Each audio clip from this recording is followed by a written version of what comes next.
Good morning dear students, welcome to all of you. Today we will study solutions और जो हमारा आज का टॉपिक है वो है solubility of solid in liquid and solubility of gas in liquid। यानी solubility के अंदर हम दो टॉपिक स्टडी करेंगे, solubility of solid in liquid and solubility of gas in liquid। तो solubility क्या होती है कि जो भी हमारा सब्सटेंस होता है उसकी जो मैक्सिमम अमाउंट होती है जो डिजोल्व हो जाती है किसी स्पेशल लिक्विड के अंदर एट स्पेसिफिक टेम्परेचर, उसको हम बोलते हैं सोलबिलिटी। यानी solubility is a maximum amount of the substance that can be dissolved in specific amount of solvent eight specified temperature. यानी किसी स्पेशल टेम्परेचर पे सॉल्वेंट की जो भी अमाउंट डिजोल्व हो रही है हमारी जो हमारा गिवन सॉल्वेंट है उसके अंदर, उसको हम क्या बोलते हैं? सोलिबिलिटी बोलते हैं। और सोलिबिलिटी जो है तो मेनली डिपेंड करती है हमारी nature of solute and solvent particle and also on the temperature and pressure. जो मेन फैक्टर होता है सोलिबिलिटी के लिए रिस्पॉन्सिबल होता है वो होते हैं हमारे nature of solute and solvent and temperature and pressure. तो पहले हम स्टडी करते हैं solubility of solid in liquid. तो जब कोई भी हम सॉलिड जो होता है हमारा उसको हम लिक्विड में डिजोल्व करते हैं तो धीरे धीरे क्या होता है कि लिक्विड के अंदर जो सॉल्यूट है हमारा जो सॉलिड है उसकी कंसंट्रेशन क्या है? इंक्रीज होना स्टार्ट हो जाती है। उस प्रोसेस को हम क्या बोलते हैं? डिजोल्यूशन बोलते हैं। कि जो भी हम सॉलिड पार्टिकल डाल रहे हैं लिक्विड के अंदर वो डिजोल्व होगा और डिजोल्व होगा तो उसकी कंसंट्रेशन जो हो सॉल्यूशन के अंदर इंक्रीज होनी स्टार्ट हो जाएगी सॉल्यूट की। इस प्रोसेस को हम बोलते हैं डिजोल्यूशन। अब जैसे जैसे कंसंट्रेशन इंक्रीज होती रहती है तो सोल्यूट के पार्टिकल हैं वो क्या करते हैं? सॉल्यूशन में कोलाइड करते हैं एक दूसरे के साथ और कोलाइड करने से वो क्या है? सेपरेट आउट हो जाते हैं। उस प्रोसेस को हम क्या बोलते हैं? क्रिस्टलाइजेशन। यानी जब हम जो हमारा सॉलिड पार्टिकल उसको डिजोल्व करते चले जाएंगे तो एक टाइम ऐसा आएगा जो हमारा क्या है कि जो सॉलिड के पार्टिकल थे जो आरडी सॉल्यूशन में प्रेजेंट थे उनके साथ वो क्या करेंगे? सॉलिड के पार्टिकल कोलाइड करना स्टार्ट करेंगे और कोलाइड होंगे तो वो क्या होंगे? सेपरेट आउट हो जाएंगे सॉल्यूशन में से। तो उस प्रोसेस को हम क्या बोलते हैं? क्रिस्टलाइजेशन बोलते हैं। अगर ये प्रोसेस हमारी कंटिन्यू रहती है तो एक स्टेज ऐसी आती है हमारी जहाँ डिजोल्यूशन और क्रिस्टलाइजेशन दोनों ही क्या है? सेम स्पीड से होती है हमारी।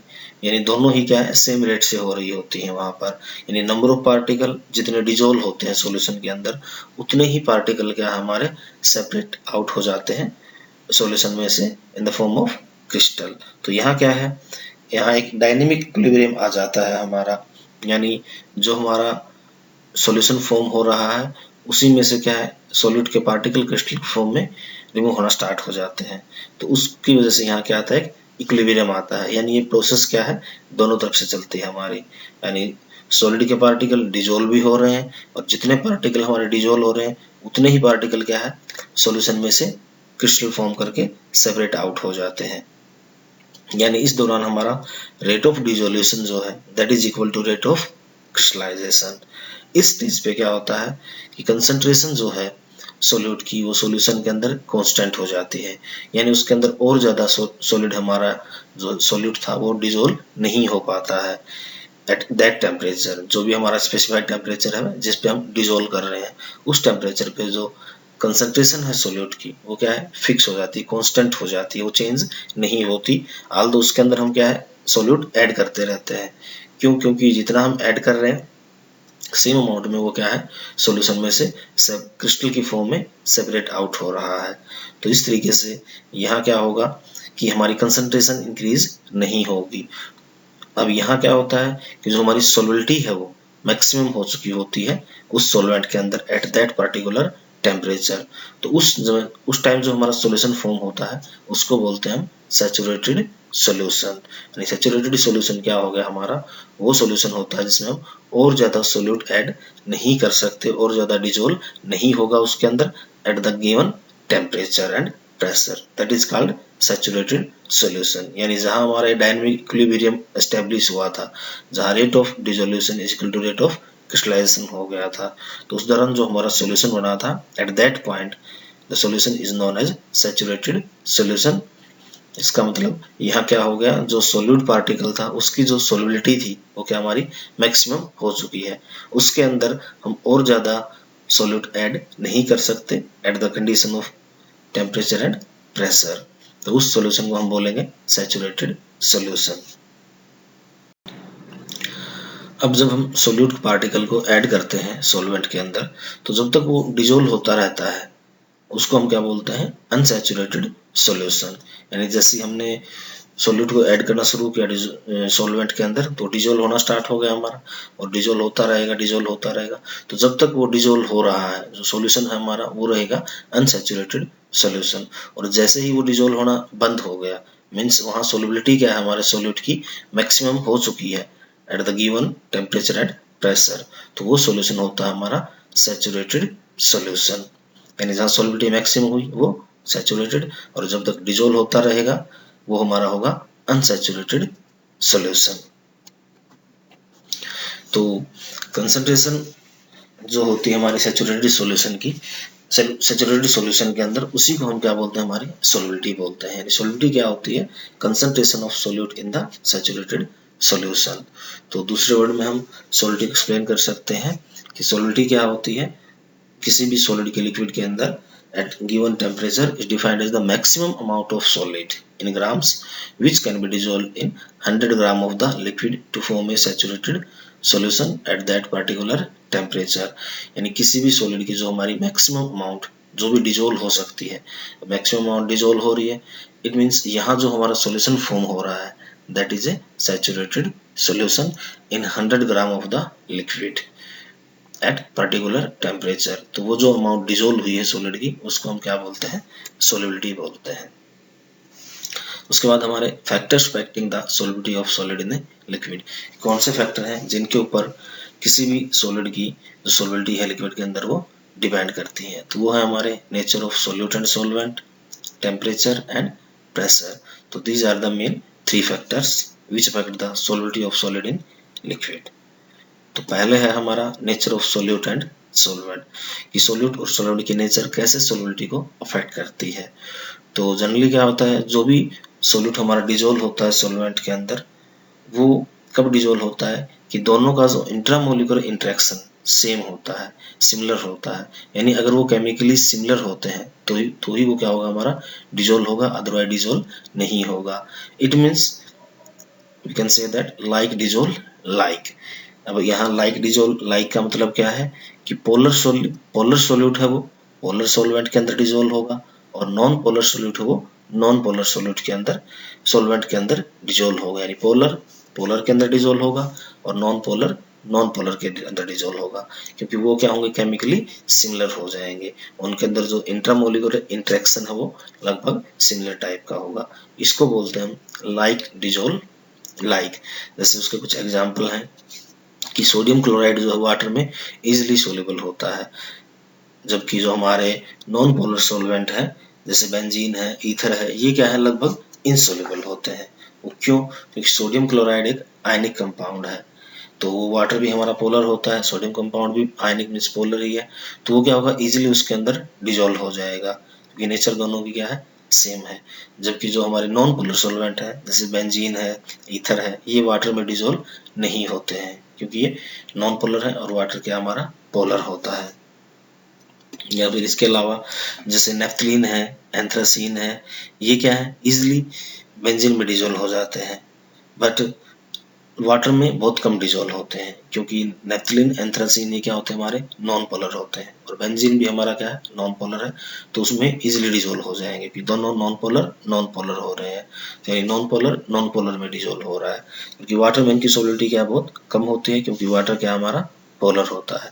इसी तरीके से एक इंटरेस्टिंग एग्जाम्पल है कि जो सोडियम क्लोराइड होता है, हमारा जो कॉमन साल्ट होता है, वो वाटर में ज़्यादा डिजोल्व होता है एज कम्पेयर टू शुगर।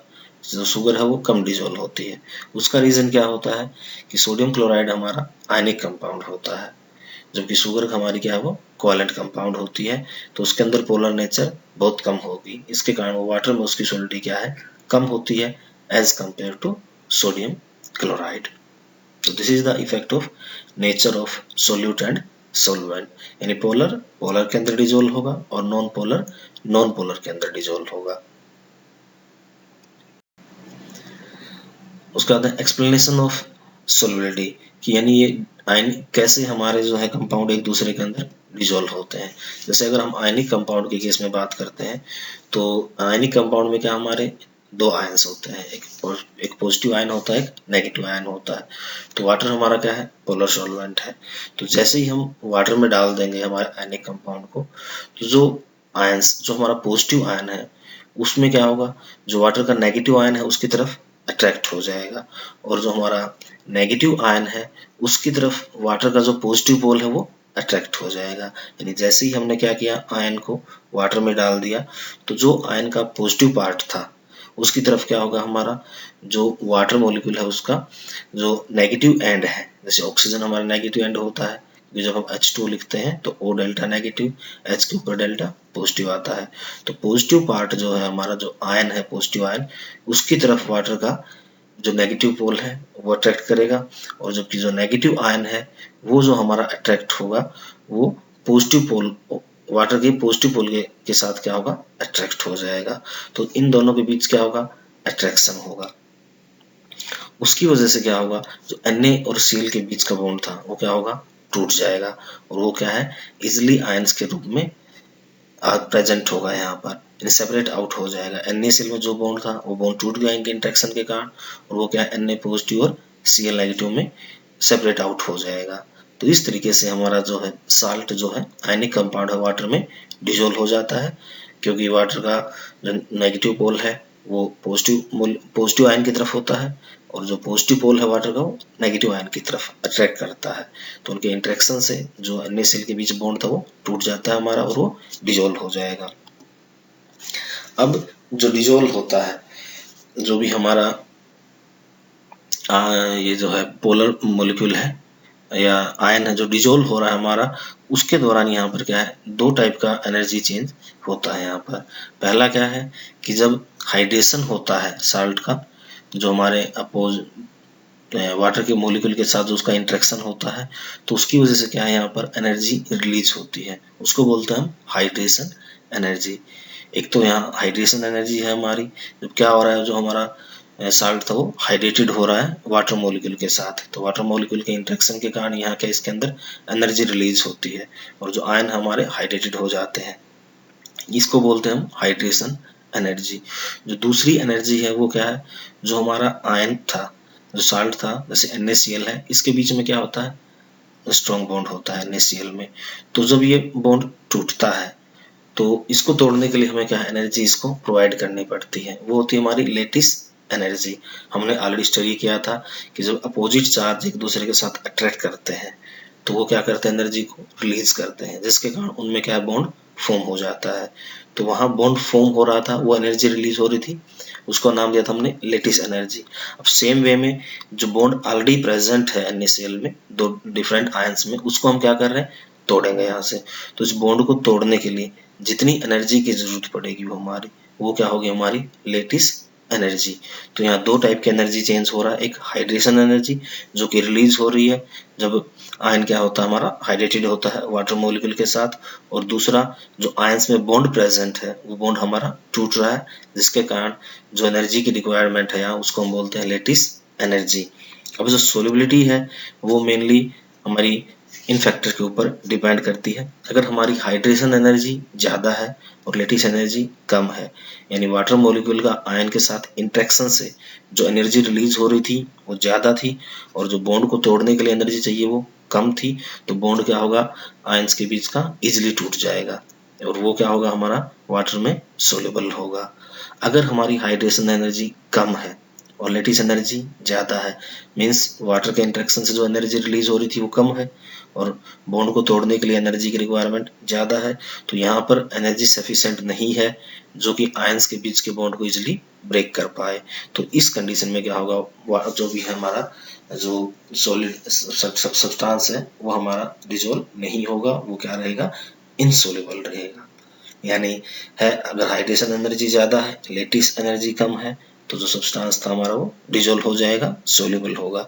लेकिन अगर हाइड्रेशन एनर्जी कम है, लेटिस एनर्जी क्या है, ज़्यादा है उसकी, तो बॉन्ड नहीं टूटेगा और वो क्या रहेगा, हमारा इनसोल्यूबल रहेगा। तो इस तरीके से क्या हमारे आयनिक कंपाउंड यहाँ पर वाटर में डिजोल्व हो जाते हैं।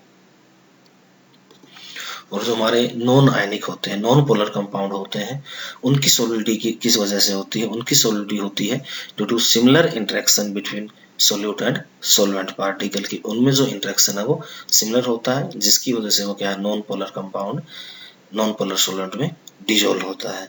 तो ये था कि किस तरीके से हमारे कंपाउंड डिजोल्व होते हैं। This is called mechanism of solidity also. उसके बाद हमारा दूसरा जो था फैक्टर था, दैट इज टेम्परेचर। तो टेम्परेचर का क्या इफेक्ट होता है कि कुछ हमारे सब्सटेंस ऐसे होते हैं जिनका सैचुरेटेड सॉल्यूशन हम बनाते हैं कि जिनमें जो डिसोल्यूशन प्रोसेस है वो एंडोथर्मिक होती है। मींस जो डेल्टा एच है उनकी वो ग्रेटर देन 0 होती है। जैसे NaNO3 है, KNO3 है, NaCl है, KCl है, तो उनमें जो प्रोसेस है वो हमारी एंडोथर्मिक है, यानी उस सॉल्यूशन बनाने के लिए हीट की क्या है, रिक्वायरमेंट होती है। तो डेल्टा एच यहाँ पर क्या होगी, पॉजिटिव होगी। तो एज पर ली चैटलेट प्रिंसिपल, अगर हम इसमें टेम्परेचर इंक्रीज करेंगे तो सोलिडिटी हमारी क्या होगी, इंक्रीज हो जाएगी। क्यों इंक्रीज होगी? कि टेम्परेचर इंक्रीज करने से जो इक्विलिब्रियम है वो क्या होगा, हमारा फॉरवर्ड डायरेक्शन में शिफ्ट हो जाएगा एज पर ली चैटलेट प्रिंसिपल, जो कि हमने ऑलरेडी स्टडी कर चुके हैं कि ली चैटलेट प्रिंसिपल में क्या होता है, कोई भी अगर चेंज हम करेंगे तो रिएक्शन हमारी उस तरफ मूव करती है, या इक्विलिब्रियम हमारा उस तरफ शिफ्ट होता है जहां उस चेंज का क्या है वो अंडू करते हैं, अपोज करते हैं।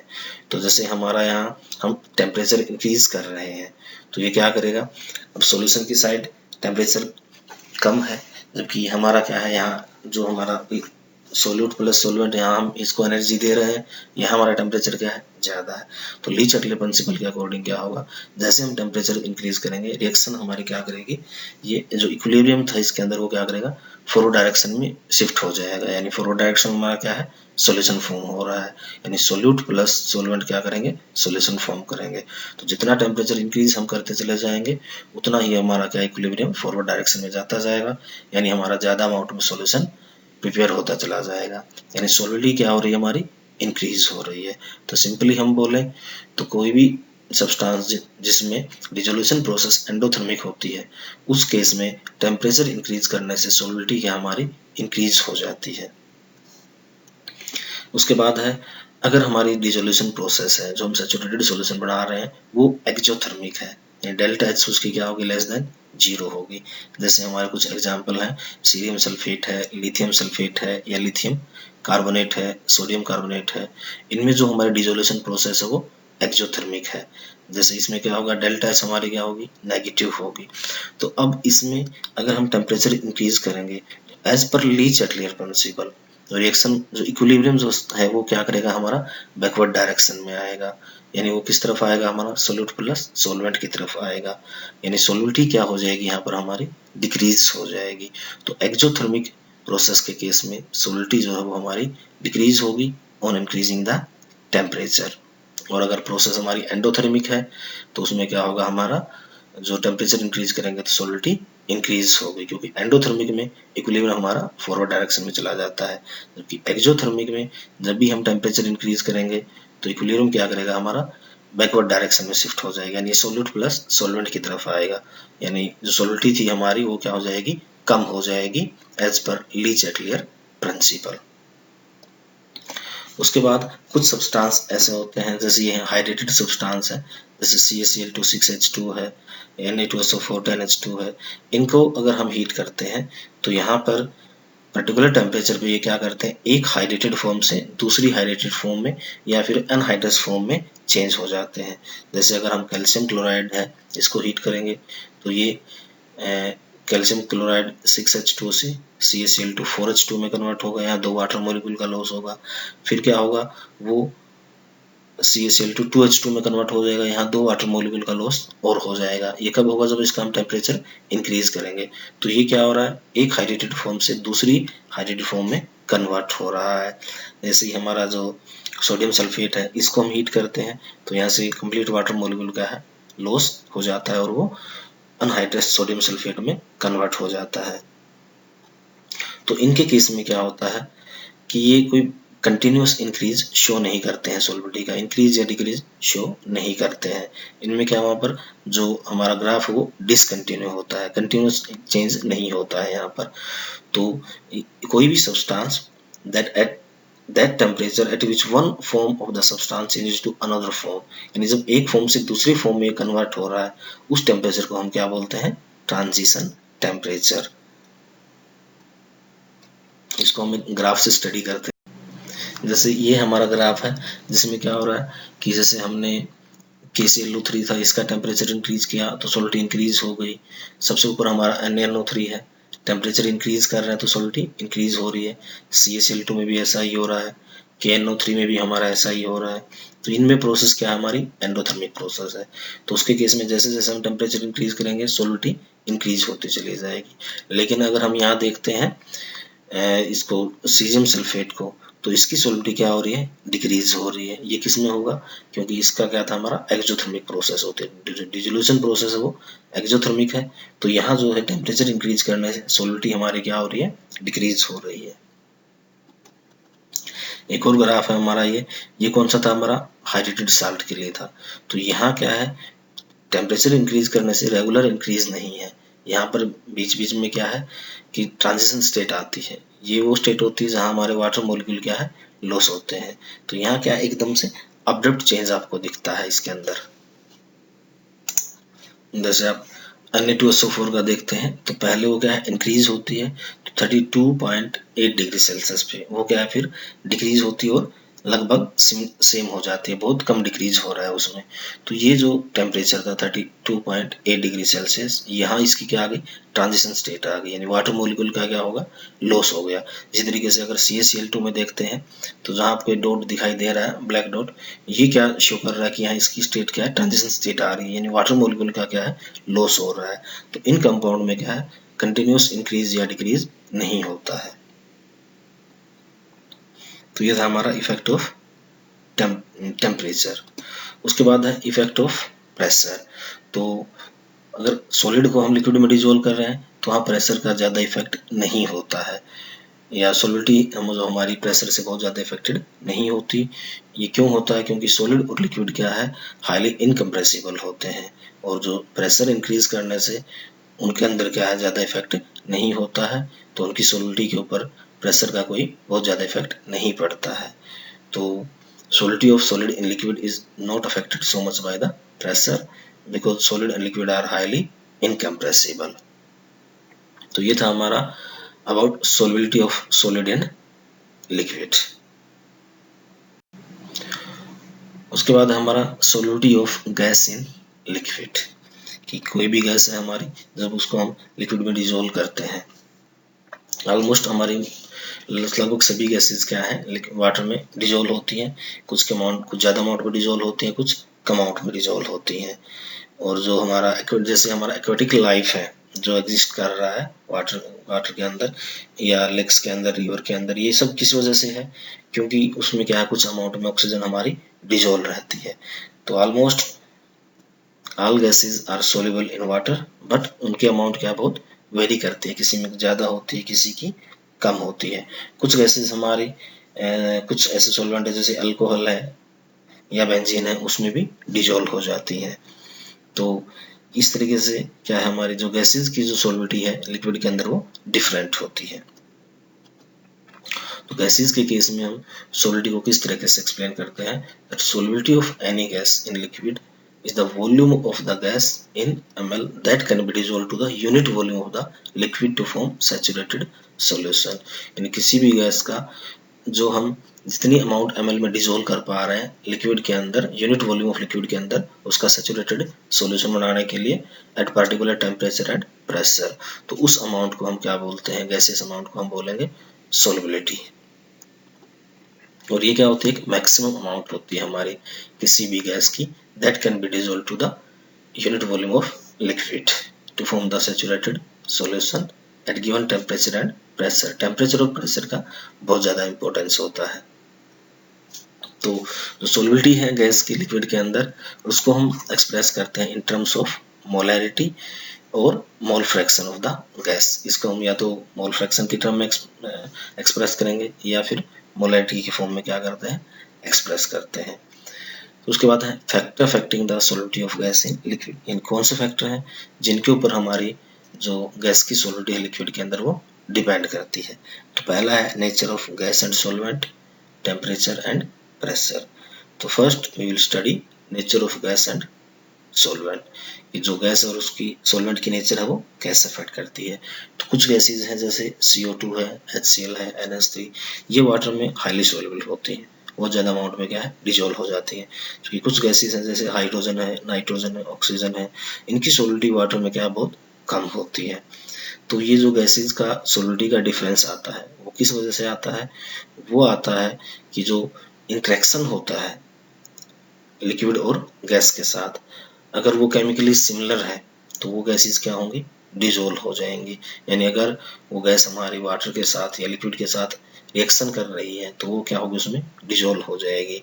यानी जितनी ज़्यादा इंटरेक्शन होगा उतना ही ज़्यादा क्या होगी, सॉलिडिटी होगी। यानी greater solidity of gases is due to their reaction with water. जैसे HCl है तो ये एट एनी टेम्परेचर क्या है, किसी भी प्रोपोर्शन में डिजोल्व हो जाता है हमारा वाटर के अंदर, क्योंकि ये क्या करता है, वाटर के साथ इंटरेक्ट करता है, हाइड्रोजन बॉन्डिंग कर लेता है वाटर के साथ। इसी तरीके से NH3 हमारा क्या है, वाटर में डिजोल्व होता है, क्योंकि ये भी क्या करता है, वाटर के साथ इंटरेक्शन कर लेता है, केमिकल रिएक्शन कर लेता है।